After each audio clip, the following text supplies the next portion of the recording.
اولئک یہ الذین انعم اللہ، وہ لوگ ہیں کہ ہم نے انعام کیا علیہم جن پر من النبیین انبیاء میں سے، من ذریت آدم، یہ اولاد تھے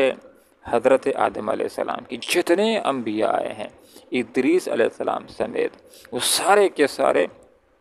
حضرت آدم علیہ السلام کی اولاد میں سے ہیں۔ حضرت آدم علیہ السلام دنیا کے پہلے انسان بھی ہیں اور دنیا کے پہلے پیغمبر بھی ہیں، نبوت کا سلسلہ ان سے شروع ہوتا ہے۔ یہاں پر اللہ رب العالمین نے سورہ مریم کے اندر تقریباً 10 انبیاء کا ذکر کیا ہے، اور ان انبیاء کا ذکر کر کے حقیقت میں لوگوں کو یہ بات سکھلائی گئی ہے کہ لوگوں یہ انبیاء تھے، الہ نہیں تھے، اللہ کے بیٹے نہیں تھے اور مختار کل نہیں تھے، اللہ رب العالمین کے بندے تھے۔ اللہ تعالیٰ نے ان کا انتخاب فرمایا تھا، وہ اللہ رب العالمین کے محتاج تھے اور حاجت روا اور مشکل کشا نہیں تھے، بلکہ جب مشکل آتی تھی تو اللہ رب العالمین کی طرف ہی رجوع کیا کرتے تھے۔ وممن، اور اولاد میں سے تھے ان کی کہ جن کو ہم نے سوار کیا مع نوح علیہ السلام کے ساتھ، تو حضرت نوح علیہ السلام کے بیٹے سام کی جو نسل آگے چلتی ہے اس میں سے حضرت ابراہیم علیہ السلام پیدا ہوتے ہیں۔ ومن ذریت ابراہیم، اور یہ انبیاء تھے حضرت ابراہیم علیہ السلام کی اولاد میں سے، یہ تھے کہ اسماعیل علیہ السلام بھی اور اسحاق علیہ السلام بھی حضرت ابراہیم علیہ السلام کی اولاد میں سے ہیں۔ وہ اسرائیل، اور یہ انبیاء تھے حضرت اسرائیل حضرت یعقوب علیہ السلام کی اولاد میں سے، جیسے کہ حضرت یعقوب علیہ السلام کی اولاد میں سے اسحاق علیہ السلام ہیں اور یوسف علیہ السلام ہیں اور زکریہ علیہ السلام ہیں، یحییٰ علیہ السلام ہیں، ہارون علیہ السلام ہیں، موسیٰ علیہ السلام ہیں، اور آخری پیغمبر حضرت عیسیٰ علیہ السلام اسرائیل کی اولاد میں سے ہیں، یعقوب علیہ السلام کی اولاد میں سے ہیں،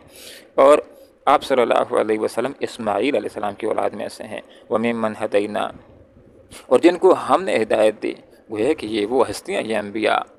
کہ یہ نعوذ باللہ الہ نہیں تھے، ان کو اللہ نے سیدھا راستہ دکھلایا تھا، ان کو اللہ رب العالمین نے ہدایت دی تھی۔ وَاتَّبَعْنَا، اور ہم نے ان کو منتخب کر لیا تھا، ان کو برگزیدہ بنایا تھا، ان کا انتخاب کر لیا تھا، ہم نے ان کو چن لیا تھا انسانیت تک اپنا پیغام پہنچانے کے لیے، انسانیت تک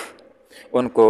جنت کی راہ دکھانے کے لیے۔ اِذَا تُتْلَىٰ عَلَيْهِمْ آیاتُ الرحمن، دنیا کے اندر بہت سارے لوگوں نے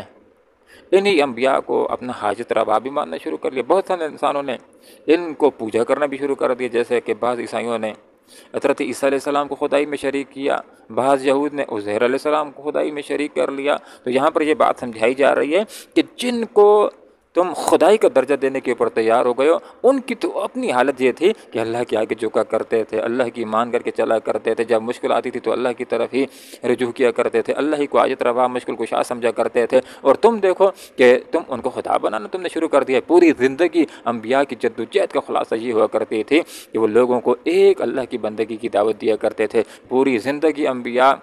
شرک کے خلاف جہاد کرتے رہتے تھے۔ انبیاء کی یہ صفت ہے اور لوگوں کی یہ صفت ہونی چاہیے۔ انبیاء کی یہ صفت ہے کہ جس وقت اللہ رب العالمین کی کتاب کی آیات تلاوت کیا کرتے تھے، جو کتاب اللہ رب العالمین ان کے اوپر نازل فرماتا تھا، تو جب اللہ کی آیات کی تلاوت کرتے تھے اور تلاوت کرتے ہوئے جس وقت عذاب کی آیات آ جاتی تھیں، دوزخ کا ذکر آ جاتا تھا، تو وہ گر پڑتے تھے، سجدے کے اندر چلے جاتے تھے اور رویا کرتے تھے۔ تو یہ بڑی پیاری صفت ہے کہ انسان جب قرآن پڑھ رہا ہو، آیات آ جائیں جس کے اندر عذاب کا تذکرہ ہو، دوزخ کا تذکرہ ہو، انسان کو رونا آنا چاہیے۔ یہ ایک مستحب چیز ہے۔ حتیٰ کہ